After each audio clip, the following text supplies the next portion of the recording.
The King Must Die and The Bull from the Sea, both by Mary Renault, both Folio Society editions.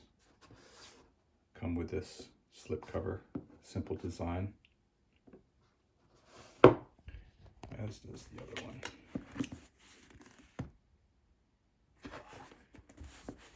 That's the spine of From the Bull by the Sea. I mean, sorry, the Bull from the Sea, the Bull from the Sea. And here is The King Must Die. Now, I have read The King Must Die, and I have not yet read the sequel, which is the other one.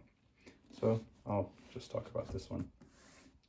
Mary Renault, and it's got an introduction, Robin Lane Fox, and these are the illustrations, Jeff Granfield. Robin Lane Fox has done, I think Folio Society loves that guy.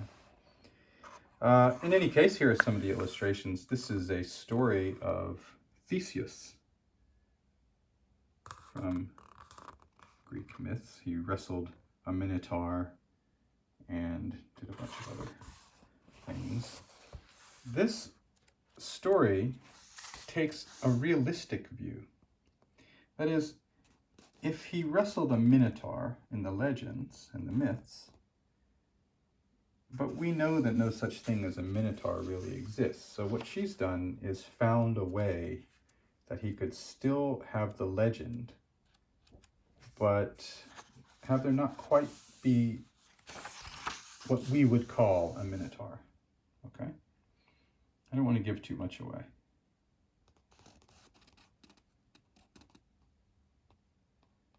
But whatever he's done in the myths, she has him doing here in the legends. But sort of a wide view here. I don't want to zoom in too much. You get the idea of the height. Whatever he does in his legends, he does in the story, but he does them in a way that could have really happened. So it's told in the first person by Theseus himself. That is still part of the introduction.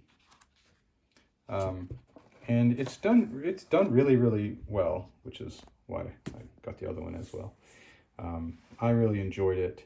It was very interesting to see how, to be honest with you, I didn't know much about the myth of Theseus when I started.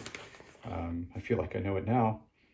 The way that she took that story and made it into a sort of this deep first-person account, and the culture of the time and the way of the time, the way that people did things then and what they thought then, that she could incorporate that into the way that he talked about things. So some of the things that he thought were right and moral and reasonable are not the kinds of things that we would think are right and moral and reasonable.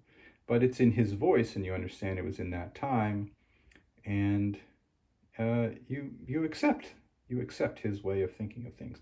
Obviously, you don't accept that they would be right today, or even that you're very happy about them being right then, but you accept that he considers them right.